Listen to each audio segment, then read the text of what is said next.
Welcome to Los Angeles, Joaquin Wilde. I am actually talking to a wrestler. You know, I am so stoked because growing up in the Philippines, my brother and I used to watch wrestling a lot.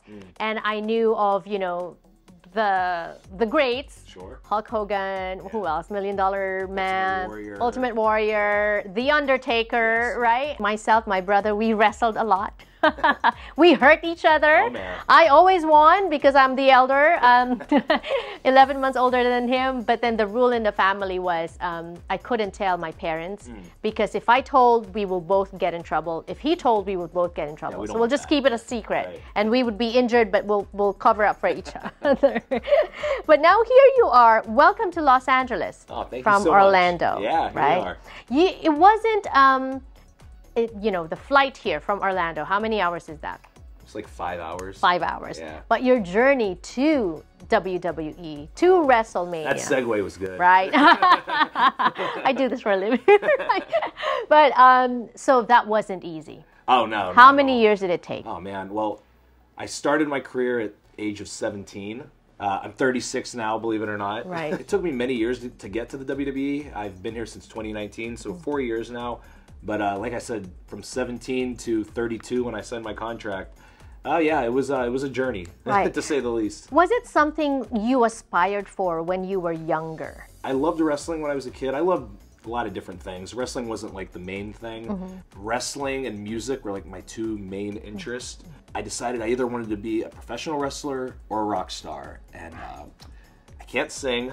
What? A Filipino that can't sing? You know what? Despite doing a lot of karaoke as a kid at Filipino parties, not the best singer. It's really hard. Right.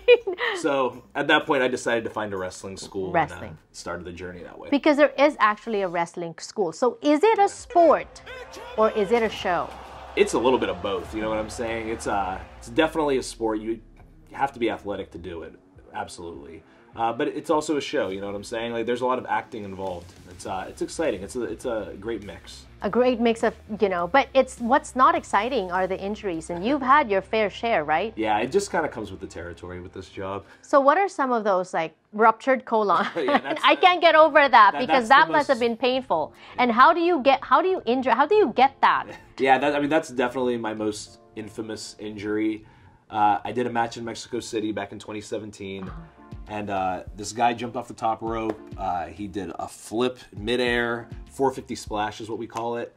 Ton of impact right here on my midsection. And it just completely knocked the wind out of me. Okay. Thought maybe I broke a rib or something like that. Nope, ruptured colon, internal bleeding. Almost died that night. Oh my gosh. And that didn't deter you? No, I mean, it was definitely a roadblock, that's for sure. Definitely put the journey on pause. The craziest part was I was in Mexico City training because I had a WWE tryout. And this would have been my first tryout with the WWE, my first opportunity to show them. And then I got injured. Right. And I had to cancel the tryout. And I thought, that's it. Like, that's probably my only chance. And I just blew it.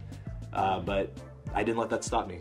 That must have been so devastating, not just physically, but also like career-wise. Like, it's a crazy thing to think about because, yeah, that was almost the end of my career, but it was really almost the end of my life. Right. You know, I saw a gastroenterologist in Pittsburgh 3 months after the injury, and he told me, I feel like I'm looking at a ghost right now. He's like, you should be dead.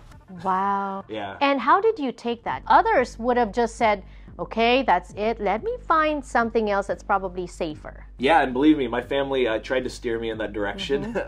I guess I'm just stubborn. I don't know. I have a college degree. Like, I don't have to do this. I could do something else, but this was my dream, and I just I wanted to see if there was a light at the end of the tunnel, you know. But also, I felt like, okay, my career didn't end. My life, it didn't end. There's got to be some reason I'm still able to bounce back and continue my career. So I'm like, yeah, there's got to be something left for me to achieve in wrestling. So let's stick around, continue the journey, and find out what that something is.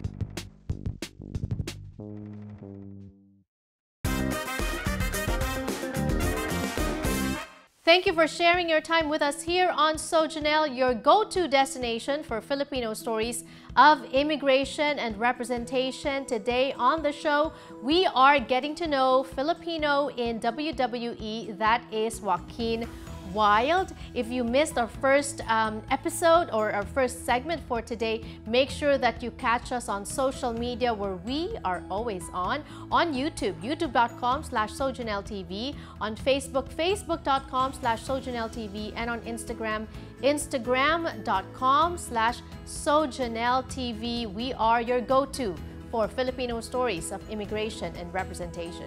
Back here on the show, getting to know Joaquin Wilde. Here is the second part of our interview with him. He is so cool.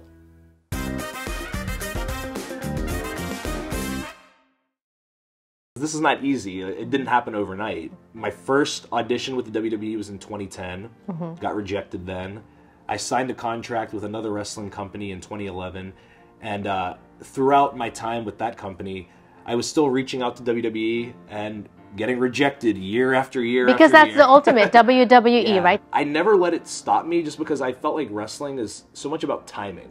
It's like, okay, it's just not my time yet. But if I keep working hard, eventually that no will turn into a yes. So how many no's, how many rejection letters? I mean, I framed them in an Instagram post. I had to go back and search all my emails and find all the rejections. But more than 10. Not more than 10, but close to 10. Wow. You talk about wrestling being all about timing. Does age matter? Oh, sure. Yeah, it can. Absolutely. It's kind of a young man's game. You know what I'm saying? Like now at 36, like I don't move the same way I did at 23. You know what I'm saying? Got a lot more mileage on the body now. But I'm just thankful that I can continue to wrestle at a high level at my age. And yeah, as long as I give myself the proper warm-ups. It's a lot more maintenance the older you get, you know what I'm saying? Right. Is it like food, diet, exercise, all of it? Yeah. It's just funny. I remember being 23 and not stretching before matches and then going out there and doing all these crazy moves. Now I need to stretch for half an hour before I do any of that stuff. Right. Yeah, getting old sucks. But here you are in your first ever WrestleMania. Absolutely. Tell me about the excitement surrounding that. This is your dream. Oh yeah, this is insane. This is like going to the Super Bowl or something like that. Right. You know? Yeah, we're gonna be a part of WrestleMania, SoFi Stadium here in Los Angeles. Unbelievable. The biggest WrestleMania ever. You know what I'm saying?